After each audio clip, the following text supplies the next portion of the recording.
வணக்கம் நேயர்களே. ஒளிபிறப்பு அப்படின்ற நிகழ்ச்சியில சிறப்பு நிகழ்ச்சியில உங்களை சந்திக்கிறது ரொம்ப மகிழ்ச்சி. நேயர்கள் எல்லாருக்குமே இண்டிபெண்டன்ஸ் டே விஷஸ். இமைகளையும் மூடி இமயமலையின் சிகரத்தையே தொட முடியும் என்று நம்பிக்கையோடு வாழ்ந்து கொண்டிருப்போர் பலர். ஆனால் அந்த இமயமலையை தன்னம்பிக்கையோடு தொட்டுவிட்டு வாழ்ந்திருப்போர் சிலரே. அப்படியாப்பட்ட சிலரை பத்தி தான் நம்ம இந்த நிகழ்ச்சியில இன்னைக்கு சந்திக்க இருக்கிறோம்.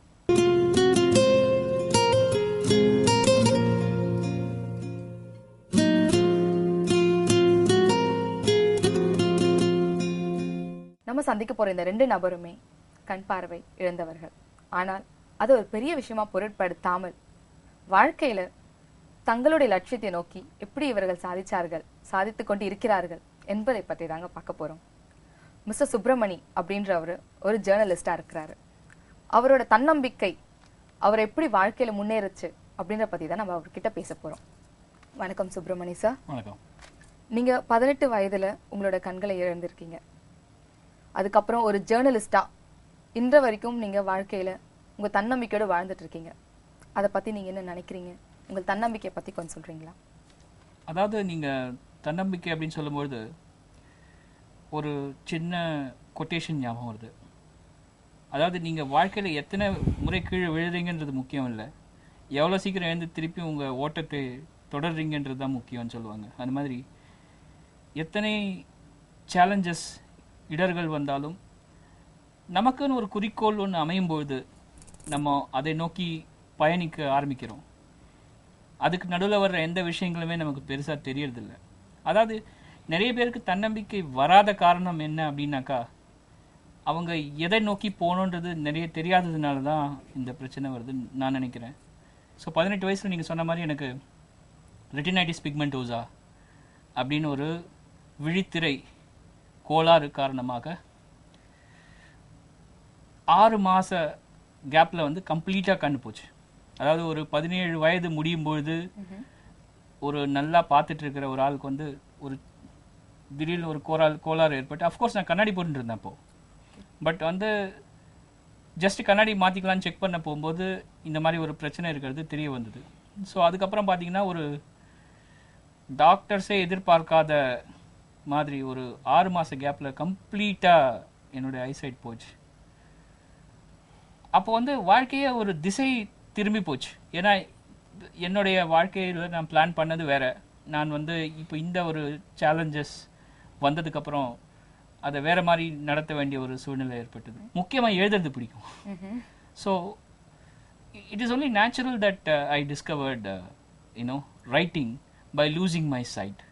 ஸோ லூசிங் மை சைட்டுங்கிறது வருத்தமான விஷயமாக நிறைய பேருக்கு தெரிந்தாலும் கூட என்னை பொறுத்தவரையில் ஐ டிஸ்கவர்ட் ரைட்டிங். அதுதான் எனக்கு ரொம்ப எக்ஸைட்டிங்காக இருக்கிற விஷயமா நான் நினைக்கிறேன். அதாவது ஒரு கப்பில் வந்து தண்ணி ஊற்றி நீங்கள் அதை ஹாஃப் ஃபுல்லுன்னு சொல்லலாம், ஹாஃப் எம்டின்னு சொல்லலாம். But I am looking at it as half full. So அதுதான் தன்னம்பிக்கையை வளர்த்துக்கிறதுக்கு முதல்ல ஒரு படிக்கல்லாக இருக்கிறது. வந்து எதையுமே வந்து நம்மகிட்ட இருக்கிறத வச்சு நம்ம என்ன செய்ய முடியும்னு யோசிக்கும் போது தன்னம்பிக்கை தானாக வந்துடும். நீங்கள் ஜேர்னலிஸ்டாக பணிபுரிஞ்சிட்டு இருக்கீங்கல்ல சார்? ஆமாம். அதாவது டெக்கன் ஹெரல்டுன்ற ஒரு பத்திரிகை பெங்களூரில் பிரசுரம் ஆகி இந்தியாவில் இருக்கிற கிட்டத்தட்ட முக்கியமான ஆங்கில நாளேடுகளிலே ஒன்று டெக்கன் ஹெரல்ட். ஸோ அந்த டெக்கன் ஹெரல்டை வந்து சீனியர் சப் எடிட்டர் நான் ஒர்க் பண்ணிட்டுருக்கேன்.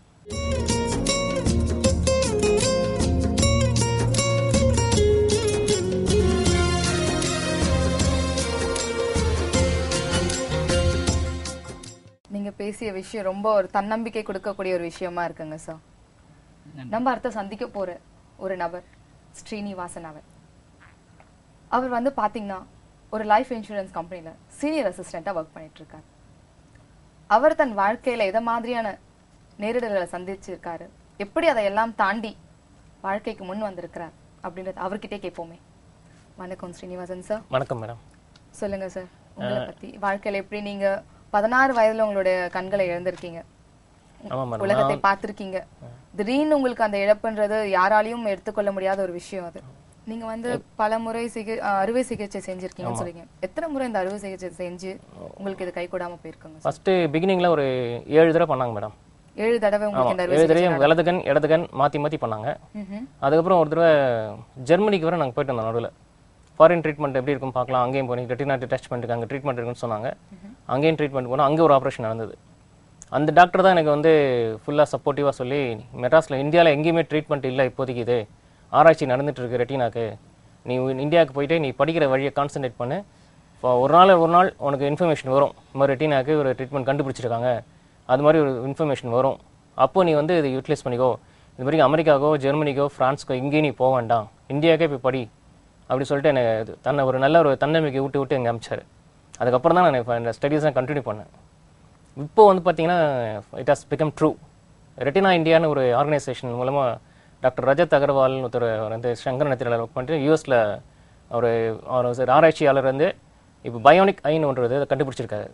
அது வந்து ரெட்டினா பாதிக்கப்பட்ட மக்களுக்காக அதை யூஸ் பண்ணுற மாதிரி ஒரு டிவைஸ் கண்டுபிடிச்சி அதை வந்து கண்ணில் பொறுத்தினா விஷன் வரும்ன்றது சக்ஸஸ்ஃபுல்லாக அது அமெரிக்காவிலாம் ஐரோப்பிய கண்ட்ரிலாம் அது சக்ஸஸ் ஆகிருக்கு. இந்தியாவிலும் அதை பற்றி வரத்துக்கு நிறைய வாய்ப்புகள் இருக்குது. அது வந்தால் எங்களுக்குலாம் நல்ல ஒரு வரப்பிரசாதமாக இருக்கும்னு நம்புகிறேன். இவங்க 2 பேருமே பேசுறது ரொம்ப நெகிழ்விக்கக்கூடிய விஷயமா இருந்ததுங்க. அது மட்டும் இல்லை, ரொம்ப தன்னம்பிக்கை ஊட்டுற ஒரு விஷயமாவும் இருந்தது.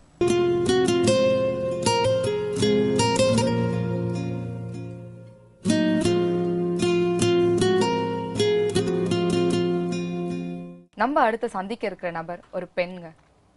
முத்துசெல்வி அப்படின்ற இவங்க பேங்க்ல ப்ரொபேஷனரி ஆஃபீஸரா ஒர்க் பண்ணிட்டு இருக்காங்க.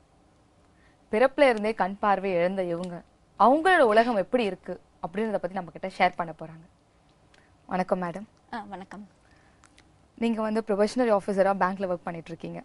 பிறப்புல இருந்தே உங்க கண் பார்வை இழந்த நீங்க இந்த உலகம் எப்படி இருக்குன்றதை நீங்க இது வரைக்கும் கண்டதில்லை. உங்களுடைய வாழ்க்கையில உங்க உலகம் எப்படி இருக்குன்னு உங்களுக்குன்னு ஒரு கற்பனை திறன் இருக்கும். அதை பத்தி நீங்க எங்களோட பகிர்ந்துக்கிறீங்களா? ஃபர்ஸ்ட் ஆஃப் ஆல், நீங்க சொன்ன மாதிரி பிறப்புல எனக்கு வந்துட்டு விஷன் கிடையாது. ஸோ அது ஒரு ஃபார்ச்சுனேட் தான் ஆக்சுவலி. எப்படி சொல்றேன்னா, இப்போ நடுவில் விஷன் போனால் வந்துட்டு, ஏன்னா பாதி நிறைய விஷயங்கள் பார்த்துருப்பாங்க. ஸோ அதுக்கப்புறம் மிடில் பார்க்காதனால நிறைய ரொம்ப டிஃபிகல்ட்டாக ஃபீல் பண்ணுவாங்க. ஸோ நான் அந்த மாதிரி ஃபீல் பண்ணதில்லை. ஃபஸ்ட்டு வந்து I tend have the feeling that I have not seen this world. இந்த உலகத்தை பார்க்கலன்ற ஃபீல் எனக்கு இருந்தது கிடையாது. பிகாஸ் ஏன்னா பிறந்ததுலேருந்தே இருக்கனால அப்படியே அது வந்து போயிட்டே இருக்குது ஆக்சுவலி. ஸோ நான் படித்தது வந்து ஒரு special school actually, little flower convent higher secondary school for the blind, இங்கே ஜெமினி பக்கத்தில் இருக்குது, அங்கே தான் படித்தேன் நான். ஸோ அது வந்து it's men for visually impaired people. Apart from studies, sports இருந்தாலும் சரி, டான்ஸ், மியூசிக் எல்லாமே சைட்டட் பீப்புளுக்கு ஈக்குவலாக இருந்ததுனால நான் வந்து உலகத்தை பார்க்கல அப்படின்ற ஃபீல் வந்து எனக்கு இருந்ததே கிடையாது. உங்களுடைய கற்பனை திறன், வாழ்க்கையில் இப்படிதான் வாழணும் அப்படின்னு எத்தனையோ பேர் சாதிக்கணும்னு நினைக்கிறாங்க. ஆனா ஒரு சில சின்ன சின்ன விஷயங்களுக்காக துவண்டு போயிடுறாங்க. நீங்க ஒரு ஆபீசரா பேங்க்ல ஒர்க் பண்ணிட்டு இருக்கீங்க. உங்களோட தன்னம்பிக்கை, தைரியம் எப்படி நீங்க அதை இந்த சூழல், உங்களை சுத்தி இருக்கிற இந்த ஜனங்கள் எல்லாத்தையும் எப்படி சந்திச்சு இருக்கீங்க? ஒரு 3rd ஸ்டாண்டர்ட் 4th ஸ்டாண்டர்ட்லேருந்து ஒரு டிஃப்ரெண்ட் ப்ரொஃபஷன் சூஸ் பண்ணணும்ன்ட்டு இருந்தது. அண்ட் எனக்கு வந்து பேசுறதுல வந்து நிறைய இன்ட்ரெஸ்ட். சின்ன வயசுலேருந்தே நான் நிறைய ஸ்பீச் காம்படிஷன்ஸில் பார்ட்டிசிபேட் பண்ணுவேன்.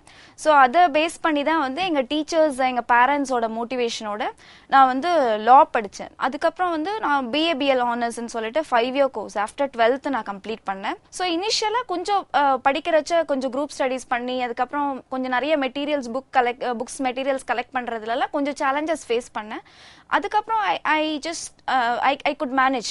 இந்த கம்ப்யூட்டர், இந்த டெக்னாலஜியால் எல்லா புக்ஸும் ஸ்கேன் பண்ணி கொஞ்சம் ஆன்லைனில் எடுத்து I was able to come up. இண்டிபெண்ட்டாக இருக்கணும் அப்படின்னு யோசிப்பேன். நான் வந்து எங்கேயுமே ட்ராவல் பண்ணுறச்ச தனியாக ட்ராவல் பண்ணணுன்னு தான் நினைப்பேன். இந்த mostly I am depend on my stick because it is the only thing which makes me independent actually.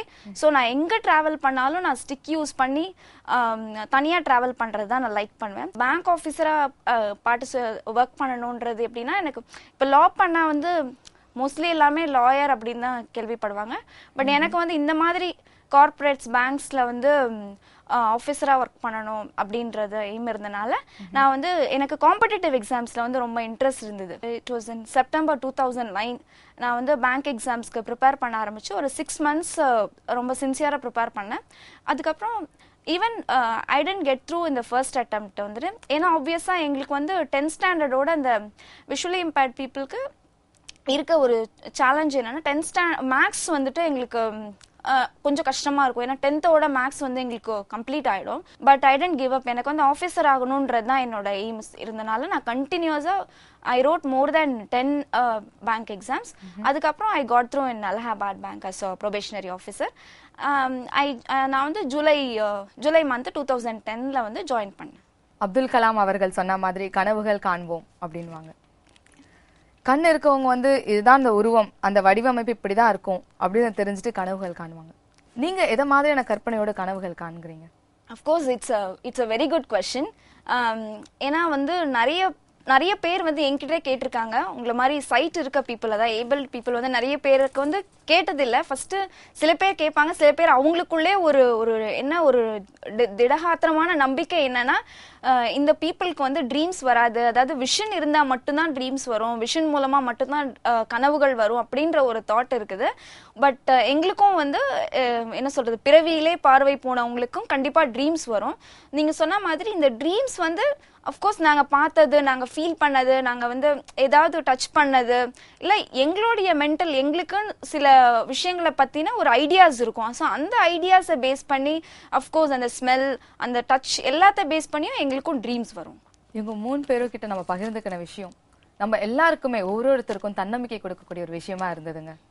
அது மட்டும் இல்லாமல் வாழ்க்கையில் எந்த ஒரு கஷ்டம் வந்தாலும் தனிமை நின்று போராடணும் அப்படின்ற ஒரு தன்னம்பிக்கையும் நமக்கு இவங்க ஓட்டியிருக்காங்க.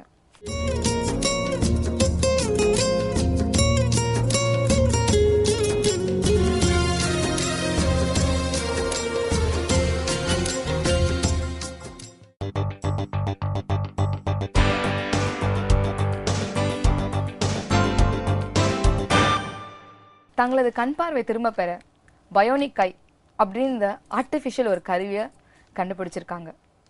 இந்த ரெட்டினா ஐல இருக்க ப்ராப்ளம்ஸ் இருக்கவங்க எல்லாருமே இந்த கருவிழியை பொறுத்துக்கிட்டா திரும்ப அவங்க பார்வையை கிடைக்க முடியும் அப்படின்றது தாங்க. அதை பத்தின ஒரு சின்ன தொகுப்பை நம்ம இப்ப பார்க்கலாம்.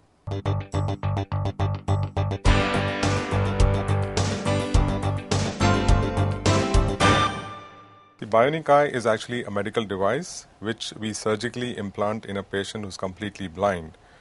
In most situations, when patients become completely blind, they do not have any treatment available for them to get the sight back.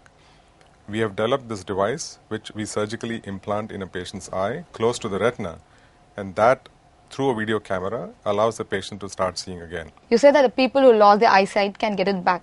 Is it only for the patient who lost their eyesight in accidents on the middle age, or is the person from birth who lost their eyesight also can get it back? Okay, so that's a good question. We are currently only allowed to implant in patients with a disease called retinitis pigmentosa, where patients are actually born with normal sight, but they start losing the sight in the middle ages, in the sense that they start losing the sight about age 20 or so, and they can potentially become completely blind by about 25 or 30, some of them. These patients have had no treatment available to them all this while. So we're trying to get this device to work for them. That is one disease that we're allowed to implant the device in. We have not currently tested this device on any patient who's been born blind, but we feel that there might be a potential usefulness for the device in those patients who have had no sight from birth.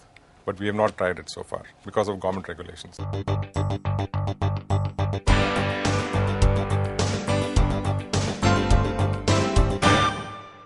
Bionic eye, அதாவது செயற்கை விழித்திரை என்னும் ஒரு புது கருவியை கண்டுபிடித்திருக்கிறார். இதன் மூலம் விழித்திரை, தட் இஸ் ரெட்டினா அஃபெக்ட் ஆனவங்களுக்கு, கண் பார்வையற்றவர்கள் இதை பொருத்தப்பட்டு இதனால் கண் பார்வை இப்பொழுது தெரிகிறது. அமெரிக்காவிலும் ஐரோப்பாவிலும் ஆல்ரெடி 37 பெயர்கள் இதன் மூலம் இப்பொழுது பார்க்கிறார்கள்.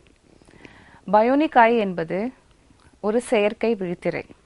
அது ஒரு ஸ்மால் டிவைஸ், ஒரு சிப்பில் எலக்ட்ரோட்ஸ் ஃபிக்ஸ் பண்ணி அறுவை சிகிச்சை மூலம் ரெட்டினாக்கு பின்னாடியோ முன்னாடியோ அதை கண்ணில் ஃபிக்ஸ் பண்ணுறாங்க. அண்ட் வயர்லெஸ்ஸாக அதை ஒரு வீடியோ கேமரா ஃபிக்ஸ் பண்ண ஒரு கண்ணாடிக்கு கனெக்ட் பண்ணுறாங்க. அண்ட் வயர்லெஸ்ஸாக பவர் அதுக்கு கொடுக்கப்படுகிறது. பவர் கொடுத்தவுடன் எலக்ட்ரிக் இம்பல்ஸ் கிரியேட் ஆகி மூளை வரைக்கும் போய் ரெட்டினா, அதாவது நம்மளுடைய ஒரிஜினல் விழித்திரை செய்ய வேண்டிய வேலையை இந்த கருவி செய்கிறது. அதன் மூலம் பார்வையற்றவர்கள் பார்க்கிறார்கள். ஸோ நம்ம எல்லாம் இப்போ ஒரு வீடியோ ஃபிலிம் எப்படி பார்க்குறோம் அந்த மாதிரி அவங்களுடைய பார்வை இருக்கும். இது இப்போ அமெரிக்காவிலும் ஐரோப்பாவிலும் ஆல்ரெடி மார்க்கெட்டில் அவைலபிளாக இருக்குது. பட் அந்த விலை நம்மளால் கட்டுப்படி ஆகாது. அதாவது கிட்டத்தட்ட அது 45 லட்சம் ரூபாய் ஆகுது ஐரோப்பாவிலும் அமெரிக்காவிலும். 45 லட்சம் என்பது ரொம்ப காஸ்ட்லியான விலையாக இருக்கிறதுனால இந்தியாவுக்கு ஒரிஜினலாக ஒரு பயோனிக் ஐ, அதாவது செயற்கை விழித்திரை கண்டுபிடிக்கிறதுக்கு ரெட்டினா இந்தியா இப்பொழுது வேலையை ஆரம்பித்திருக்கிறோம். அதற்கு தேவைப்பட்ட என்ஜினியர்ஸ், டாக்டர்ஸ், ஸ்பெஷலிஸ்ட் அவங்களோட எல்லாம் ஏற்கனவே மீட்டிங்ஸ் நடத்தப்பட்டு ப்ளஸ் கவர்மெண்ட் ஆஃப் இந்தியா கிட்டையும் பேச்சுவார்த்தை நடத்தி கொண்டிருக்கிறோம். இன்னும் 5 வருஷத்துக்குள்ள ஒரு 5 லட்சத்துக்குள்ள இந்த கருவியை இந்தியன்ஸ்க்கு கொடுக்கறது தான் எங்களுடைய objective. Diabetic patient can undergo this kind of operation, sir? Actually, you raised a very important point. India is a major country with a lot of diabetic patients, as far as conditions are concerned. We are trying to see whether we can utilize this device for a patient with diabetes. But since, again, as I mentioned earlier, there are restrictions to utilization of the device. So we've not been allowed to use it in a diabetic patient. But from what we know about diabetes as the disease and how the device works, we can potentially use this in a patient of diabetes in some time. Definitely. So it does really work out on a patient who's affected with diabetes, as Not how at it's this. going to work out with a normal patient also. Normal patient meaning we're talking about patient with some disease. So we are looking at that. But diabetic patient has a different disease process. So in that, if the patient is completely blind because of diabetes, this device may not work. But there's a different device for that. We actually put a device straight in the brain for patients like that. That is also we are working on. But this particular device, the bionic eye, which we implant inside the eye, will not work in a diabetic patient when the disease has progressed to a stage where he's completely blind. We can potentially do that when the patient is in early stages of the disease. பிறவியிலேயே பார்வையற்றவர்களுக்கு இது use ஆகாது. இது இந்த கருவி பொருத்தப்பட முடியாது. As it is இப்போ அமெரிக்காலையும் ஐரோப்பாலையும் கிடைச்சிருக்கிற approval retinitis பிக்மெண்டோசா என்கிற வியாதிக்கு மட்டும்தான். அதாவது மாலைக்கண் நோய் அப்படின்னு நம்ம இந்தியாவில் சொல்லுவோம். அந்த நோய் மட்டும்தான் இதை இப்போதைக்கு அப்ரூவ் பண்ணியிருக்காங்க. ஆனால் சர்க்கரை நோயால் விழித்திரை அஃபெக்ட் ஆனவங்களுக்கும் இது யூஸ் ஆகும். அதாவது டயபெட்டிக் ரெட்டினோபதி, ஒருத்தருக்கு சர்க்கரை நோய் லாங் இயர்ஸ் 15 இயர்ஸ் 20 இயர்ஸ் சர்க்கரை நோய் இருக்கிறவங்களுக்கு அவங்களுக்கு அறியாமலே விழித்திரை பாதிக்கப்படும். அவங்களுக்கும் இந்த கருவி யூஸ் ஆகும். Plant a device in the eye part, whereas there is some modulation of period of time. After such period of time, the device loses its capacity or something like that, sir? We've actually tested this device because that's again a very valid point that you raise here. When you implant something in a patient's eye, you cannot take it out. It's not easy to take it out and put a new one in. It's not like a car part that you can take out and put something new in. So we have had to test the device on the benchtop in the lab to see how long does the device last. And currently we are able to showcase that it will last about 25 years at full functional power. So which is a decent amount of time for a patient to get it. We are also working on the premise that sometimes as technology gets better, as science gets better, we might be able to develop a better device. So we also have showcased to people, regulatory authorities in US and Europe, that we can actually remove the old device and put a new one in its place. So these are two different things in which we are working. So we can actually allow this device to work for 25 years. That's one thing.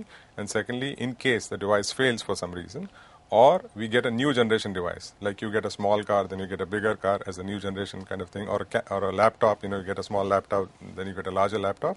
Similarly, as technology increases, gets better, then we might be able to implant a new device inside the eye of the patient. So we can take out the old one and put a new one in. Okay. After once the implantation has taken place, is that that patient should carry himself in such a way that he should not get focused on laptops or computers or light rays? Any restrictions for that patients? Not really. Actually, we want the patient to become as normal as possible. So in fact, we do testing of patients where we take the patients out in the open, they walk around in the sun. In fact, patients are able to appreciate a fountain, waterfall and all that stuff. So that's we want them to enjoy life as people with sight do. So there are no restrictions at all. So he can be the only restriction is they cannot go through a metal detector because part of the bionic eye is metal. So no MRI and no metal detector. So we usually advise them when they're traveling on aircraft, we tell them to tell the security agency that there is a metal on the body, so they should not pass through a metal detector. Or they can switch it off and go through it. Switching off? Switch off the device. So you switch off the battery power and then they can go through the metal detector. Okay. But it makes noise. So okay, once the device is switched off, as you told, will the patient have the capacity to see, or he'll be losing its sight? So once we switch off the whole thing, then the sight goes away. So you need power for the video camera to function. So unless the power is on, you will not be able to see. It needs power to function. So we have a battery pack on the side on the hip of the patient, and once that camera is activated, only then patients start seeing. So at night time, when they go to sleep, they take off the camera, the glasses, and put it on the side of the bed and go to sleep. Morning, they have to put it back on. Something like using glasses. I know people who need glasses all the time, they have to put their glasses back on and start seeing again. It's a very similar concept. So when the device is off, a person cannot see, the patient cannot see. This is Yeah, what. but we are working on a technology where we can actually put the video camera inside the eye of the patient. So when you see a patient of a bionic eye, maybe in a few years to come, you will not even notice that the patient has a bionic eye. Everything will be inside the eye. So it will be almost appear as if he's a normal person sitting around. நடுவுல கண் பார்வை போனவங்களுக்கு அதாவது விழித்திரை affect ஆச்சுன்னா இந்த கருவி use ஆகும். சப்போஸ் அவங்களுக்கு வேற ஏதாவது ப்ராப்ளம்னால கண் பார்வை போச்சு, கார்னியாவலியோ இல்லை வேற ப்ராப்ளம்னாக்க அது ஒர்க் ஆகாது. விழித்திரை தட் இஸ் ரெட்டினா அது அஃபெக்ட் ஆச்சுன்னா இந்த கருவி அவங்களுக்கு யூஸ் ஆகும்.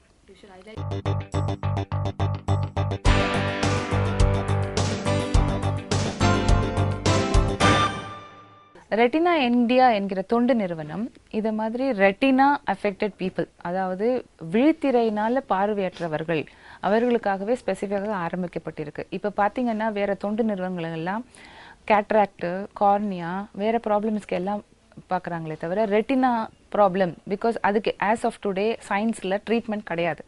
ஸோ அவங்களெல்லாம் அப்படியே வச்சுட்டாங்க சொசைட்டியில். ஸோ அவங்களுக்கு அவங்களுடைய ப்ராப்ளம்ஸ் எல்லாம் சால்வ் பண்ணுறதுக்காக தான் ரெட்டினா இந்தியா என்கிற தொண்டு நிறுவனம் நாங்கள் ஆரம்பிச்சிருக்கோம். இதை பார்க்குறவங்க எல்லாம் அவங்களுக்கு தெரிஞ்ச ரெட்டினா அஃபெக்டட் இண்டிவிஜுவல்ஸ் கிட்ட இதை பற்றி சொல்லலாம். இல்லை நீங்கள் கண் பார்வை நன்றாக தெரிந்தவராக இருந்தால் கூட எங்களுடைய தொண்டு நிறுவனத்தின் மூலம் இந்த மாதிரி ரெட்டினா அஃபெக்டட் பீப்புளுக்காக நம்ம தொண்டு செய்து அவர்களுடைய லைஃப்பை இம்ப்ரூவ் பண்ணலாம். நமக்கு கண்களை கொடுத்த கடவுளுக்கு நன்றி சொல்லும் அதே வேளையில் நம் மறைவுக்கு பின்பும் நமது கண்களை தானமாக கொடுத்து இவ்வுலகை நாம் பார்ப்போம். இந்த நிகழ்ச்சியை பார்த்துட்டு இருக்க அத்தனை நேயர்களுக்கும் மற்றும் ஜெயா பிளஸ் எல்லாத்துக்கும் எங்களுடைய சுதந்திர தின வாழ்த்துக்களை தெரிவிச்சுக்கிறோம். அதோட ஆஸ் எ விமன் இந்த சுதந்திர தின தன்னைக்கு நான் கொடுக்குற மெசேஜ் என்னன்னா, எல்லாருக்குமே அதாவது நம்பிக்கை, தைரியம் அண்ட் இண்டிபெண்டன்ஸ், அதாவது சுதந்திரத்தை நம்ம சுயமா என்ஜாய் பண்ணணும்ன்ற மெசேஜ் சொல்லிக்கிறேன். எங்கள் இனிய சுதந்திர தின வாழ்த்துக்கள். விழியின்றி விழிப்புணர்வோடு வாழும் இவர்களை பின்தொடர்ந்து நமது வாழ்வில் வாழ்ந்தால் நாமும் இமயமலையின் சிகரத்தை தொட்டு விழலாம். இந்த சிறப்பு நிகழ்ச்சி நீங்களோட பகிர்ந்து கொண்டதுக்கு ரொம்ப நன்றி நேயர்களே.